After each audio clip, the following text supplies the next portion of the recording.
Selamat pagi anak-anak, bagaimana kabarnya hari ini? Semoga tetap sehat selalu ya. Tetap belajar di rumah. Jangan lupa makan makanan yang bergizi, minum vitamin, berolahraga, dan yang terakhir jangan lupa rajin cuci tangan. Oke, anak-anak, pada pagi hari ini kita akan melanjutkan materi IPS. Kita sudah masuk tema 2. Nah, di tema 2 ini kita akan belajar tentang sumber daya alam. Sumber daya alam atau yang sering disebut dengan SDA, ada yang tahu apa itu sumber daya alam? Indonesia merupakan negara kepulauan dengan beragam kekayaan alam melimpah. Kekayaan alam tersebut tersebar di berbagai tempat, baik darat maupun laut. Nah, sebagai masyarakat Indonesia, kita harus memanfaatkan sebijak mungkin supaya kelestariannya tetap terjaga. Nah, anak-anak, ada yang tahu sumber daya alam atau yang sering disebut dengan SDA itu apa? Sumber daya alam atau yang sering disingkat dengan SDA itu adalah kekayaan alam, baik itu benda hidup atau benda mati di alam ataupun di bumi ya, dan bermanfaat bagi manusia. Nah, sumber daya alam dibagi menjadi 2, yaitu dapat diperbaharui dan tidak dapat diperbaharui. Nah, mari kita pelajari lebih lanjut tentang kedua jenis sumber daya alam tersebut. Nah, yang pertama yaitu sumber daya alam yang dapat diperbaharui. Nah, sumber daya alam yang dapat diperbaharui adalah sumber daya alam yang dapat dihasilkan kembali setelah digunakan. Nah, jadi setelah digunakan dapat dihasilkan kembali. Sumber daya alam ini jumlahnya tidak terbatas. Nah, meskipun demikian, kita tetap harus memanfaatkannya secara bijak ya, dengan baik.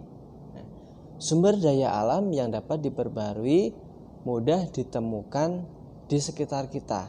Nah, ayo kita perhatikan tabel berikut untuk mengetahui contoh serta pemanfaatannya. Nah, yang pertama di sini ada tumbuhan. Tumbuhan ini contohnya ada padi, ada jahe, kapas, mahoni, karet, dan rotan. Nah, padi pemanfaatannya untuk apa? Nah, di dalam kehidupan sehari-hari tentu kita tahu padi itu apa. Nah, padi itu adalah bahan makanan ya. Jadi padi dimanfaatkan untuk bahan makanan orang Indonesia. Lalu yang kedua yaitu jahe. Nah, jahe pemanfaatannya yaitu sebagai bahan baku obat-obatan. Nah, sering nggak kalian minum jahe? Nah, itu biasanya dapat menghangatkan badan. Jadi masuk angin bisa hilang, flu juga hilang, dan juga akan menyehatkan tubuh kita. Nah, lalu yang ketiga yaitu kapas. Nah, coba kapas, tumbuhan kapas itu pemanfaatannya untuk apa? Nah, untuk bahan baku pakaian. Bahan baku pakaian ini menggunakan kapas. Nah, lalu yang keempat adalah mahoni. Nah, mahoni. Apa itu mahoni? Nah, mahoni mahoni itu adalah pohon. Nah, biasa digunakan untuk bahan baku industri kayu ya. Jadi pohon mahoni itu biasanya digunakan untuk industri kayu. Lalu yang kelima yaitu tumbuhan karet. Nah, pernahkah kalian melihat tumbuhan karetnya? Tumbuhan karet ini biasanya dimanfaatkan untuk bahan baku industri karet. Nah, jadi karet itu terbuat dari tumbuhan karet, getah tumbuhan karet ya. Getah tumbuhan karet itu dimanfaatkan untuk membuat karet. Lalu yang terakhir yaitu rotan. Nah, Pernahkah kalian melihat rotan? Nah, rotan itu biasanya dimanfaatkan untuk kerajinan dan furnitur. Nah, untuk kerajinan. Nah, rotan itu biasanya digunakan untuk bahan kerajinan, ada kursi, ada meja dan lain sebagainya. Nah, lalu selanjutnya yaitu hewan. Nah, di sini hewan itu contohnya adalah ayam, domba, kerbau, kuda. Nah, coba ayam pemanfaatannya untuk apa? Ayam itu sering dimanfaatkan untuk bahan makanan ya. Siapa yang suka ayam? Nah, biasanya ayam itu digoreng dan dimasak. Bisa digoreng, dimasak sup atau lain-lain ya. Lalu yang kedua yaitu domba. Nah, pernahkah kalian melihat domba? Nah, domba itu bulunya sangat tebal ya. Domba itu bulunya sering digunakan untuk bahan pakaian ya, biasanya wool, kain wool itu dari domba. Nah, lalu selanjutnya yaitu kerbau. Nah, kerbau biasanya digunakan untuk tenaga pertanian. Ya, pernahkah kalian melihat kerbau? Nah, kerbau itu biasanya digunakan petani untuk membajak sawah. Nah, itu pemanfaatan kerbau. Lalu selanjutnya yaitu kuda. Nah, kuda, pernahkah kalian melihat kuda? Pemanfaatan hewan kuda ini yaitu sebagai alat transportasi. Dulu sebelum ada motor, mobil,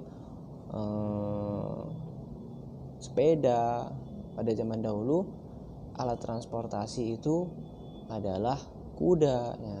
Ya, kuda digunakan untuk menarik gerobak itu pada zaman dulu. Nah, lalu selanjutnya adalah sumber daya alam air. Nah, sumber daya alam air ini contohnya adalah bendungan, irigasi, kanal, air laut, dan mata air atau sumur. Nah, bendungan itu biasa digunakan atau dimanfaatkan untuk pembangkit listrik. Pernahkah kalian pergi ke bendungan? Jika kalian ke bendungan, biasanya di situ terdapat kincir air. Nah, kincir air itu berputar untuk pembangkit listrik. Nah, lalu yang kedua yaitu irigasi. Nah, irigasi itu biasanya digunakan di sawah ya, sebagai pengairan. Jadi untuk menyiram tanaman yang ada di sawah. Nah, lalu selanjutnya adalah kanal. Kanal itu biasanya pemanfaatannya yaitu fasilitas transportasi. Lalu yang keempat ada air laut. Nah, air laut biasanya pemanfaatannya yaitu dimanfaatkan untuk tambang garam. Nah, jadi yang materi garam. Nah, air laut biasanya memanfaatkan energi matahari untuk membuat garam. Jadi air laut dipanaskan lalu mengkristal ya, dan terjadilah garam. Lalu selanjutnya yaitu mata air atau sumur. Nah, mata air atau sumur itu biasanya dimanfaatkan untuk minuman. Nah, air minum. Kalau di pedesaan biasanya sumur itu sebagai sumber air.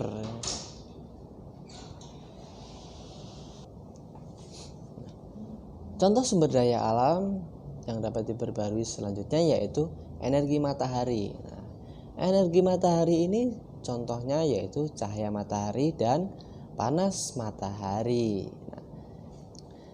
Nah, seperti yang Pak Fikri contohkan kemarin, cahaya matahari dimanfaatkan untuk pembangkit listrik dan juga panel surya ya, bisa menggerakkan mobil, kapal, dan penerangan juga, yaitu pembangkit listrik. Oke, lalu yang selanjutnya yaitu panas matahari. Nah, panas matahari ini biasanya pemanfaatannya ibu kalian sering menjemur pakaian. Nah, atau juga pengeringan, ada pengeringan ikan asin dan lain-lain. Lalu sumber daya alam selanjutnya yaitu udara. Nah, udara itu contohnya yaitu angin. Nah, angin biasanya pemanfaatannya digunakan untuk pembangkit listrik. Pernahkah kalian melihat pembangkit listrik tenaga angin?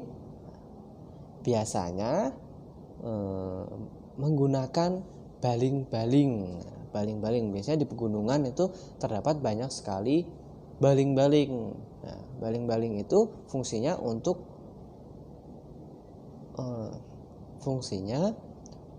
berputar dan menghasilkan energi listrik, sehingga angin tersebut dapat dimanfaatkan untuk pembangkit listrik.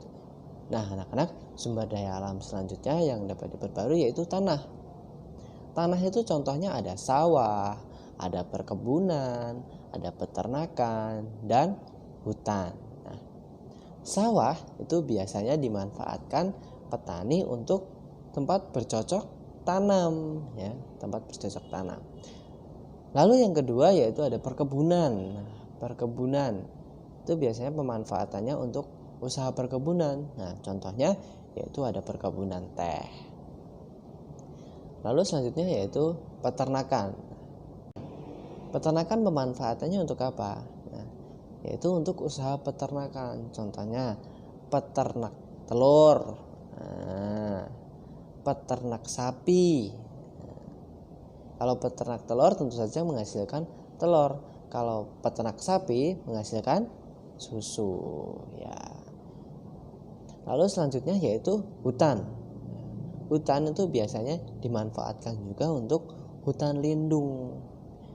Hutan itu digunakan untuk melindungi hewan-hewan yang sudah hampir punah. Jadi hutan itu juga dimanfaatkan untuk hutan lindung. Jadi tempat hewan-hewan tinggal bebas di situ. Nah, itu hutan lindung. Nah, lalu sumber daya alam selanjutnya yaitu energi panas bumi.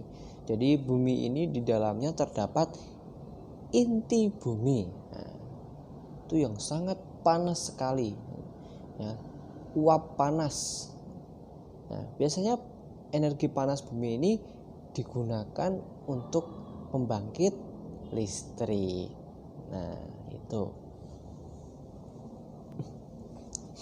Nah, anak-anak, selanjutnya kita akan mempelajari tentang sumber daya alam yang tidak dapat diperbaharui. Nah, apa itu sumber daya alam yang tidak diperbaharui? Sumber daya alam yang tidak dapat diperbaharui adalah sumber daya alam yang tidak dapat dihasilkan kembali setelah digunakan. Nah, sumber daya alam ini jumlahnya sangat terbatas. Kita tidak dapat menghasilkan kembali karena pembentukannya memerlukan waktu yang sangat lama. Oleh sebab itu, kita harus menjaga keberadaannya agar tidak cepat habis. Nah, ada banyak contoh jenis sumber daya alam yang tidak dapat diperbarui. Nah, mari kita perhatikan tabel berikut. Sumber daya alam yang tidak dapat diperbarui yaitu ada minyak bumi. Minyak bumi ini contohnya apa saja? Yaitu ada bensin, solar, oli, aspal. Nah, bensin itu pemanfaatannya untuk apa? Nah, manfaatannya untuk bahan bakar kendaraan bermotor, mobil, dan lain-lain. Lalu yang kedua yaitu solar. Nah, solar itu pemanfaatannya untuk bahan bakar. Nah, ada mobil dan lain-lain. Lalu oli. Nah, oli ini dimanfaatkan untuk pelumas mesin. Nah, ya. Jadi pelumas mesin menggunakan oli. Lalu yang keempat ada aspal. Aspal ini digunakan untuk membuat jalan raya. Lalu yang kedua yaitu ada gas alam. Gas alam contohnya yaitu gas alam cair. Nah, pemanfaatannya yaitu sebagai bahan bakar. Lalu selanjutnya sumber daya alam yang tidak dapat diperbaharui yaitu hasil tambang. Hasil tambang itu contohnya apa? Yaitu ada besi, ada perak, ada emas, intan, batu bara, timah, tembaga, kapur, marmer, dan fosfat. Nah, ini pemanfaatnya ada di sebelah kanan nih. Besi biasanya digunakan untuk tiang telepon atau rambu lalu lintas. Lalu yang kedua yaitu perak untuk perhiasan, emas juga untuk perhiasan, intan juga untuk perhiasan. Lalu ada batu bara itu untuk bahan bakar. Ayo, batu bara itu untuk bahan bakar apa? Biasanya untuk bahan bakar kereta api.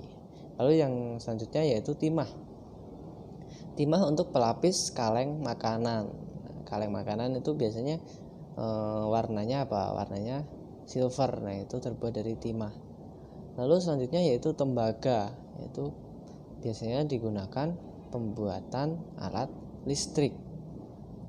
Lalu ada kapur, biasa digunakan untuk bahan bangunan. Marmer juga digunakan untuk bahan bangunan. Lalu ada fosfat. Nah, fosfat ini biasanya digunakan untuk industri pupuk. Nah, itu contoh sumber daya alam yang tidak dapat diperbaharui. Jadi, kita harus menjaga, ya, jangan sampai sumber daya alam yang tidak diperbaharui ini habis, ya.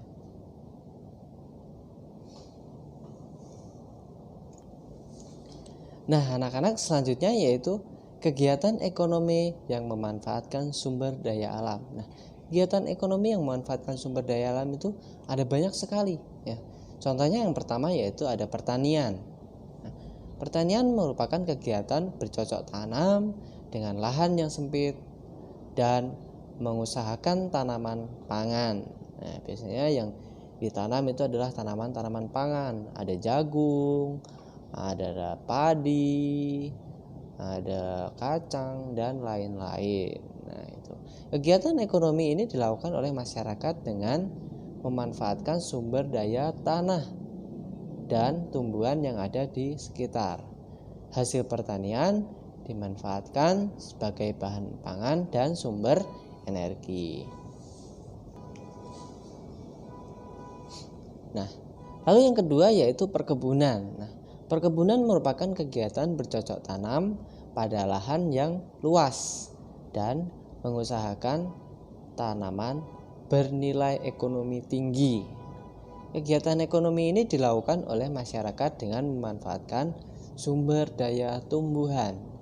Hasil perkebunan dapat dimanfaatkan sebagai bahan baku makanan, minuman, serta bahan baku kegiatan industri. Nah, contohnya ada perkebunan teh, perkebunan kelapa sawit, dan lain-lain.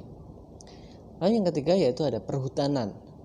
Perhutanan adalah kegiatan pengelolaan hutan untuk menghasilkan manfaat bagi manusia. Nah, kegiatan ekonomi ini dilakukan oleh masyarakat dengan memanfaatkan sumber daya tumbuhan.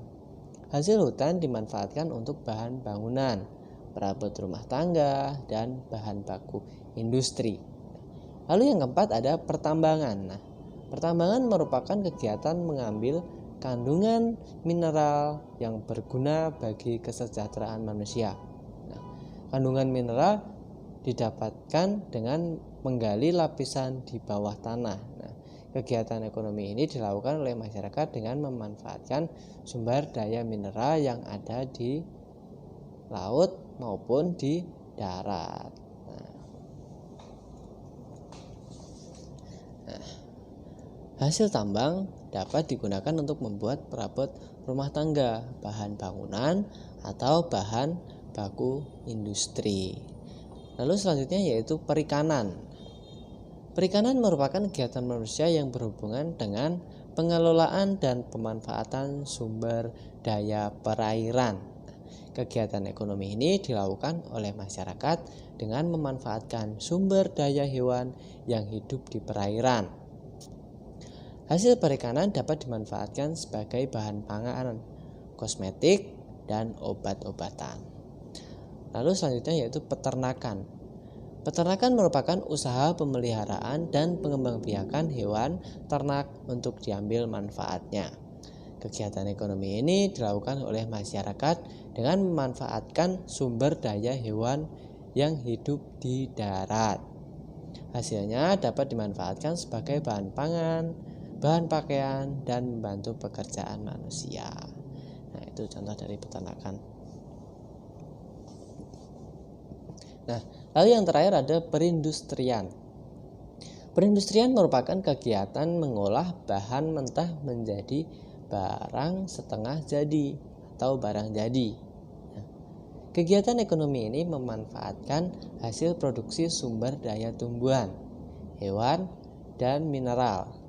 Hasil industri dimanfaatkan untuk bahan mebel, furnitur, olahan, makanan, kosmetik, serta peralatan dari bahan besi dan baja. Nah, kita telah mengenal berbagai kegiatan ekonomi memanfaatkan sumber daya alam. Nah, cukup di sini dulu ya anak-anak. Jangan lupa dicatat di buku catatan IPS, dirangkum ya, dan dipelajari lagi. Nah, cukup sekian materi pada hari ini. Selamat belajar. Tuhan memberkati. Terima kasih.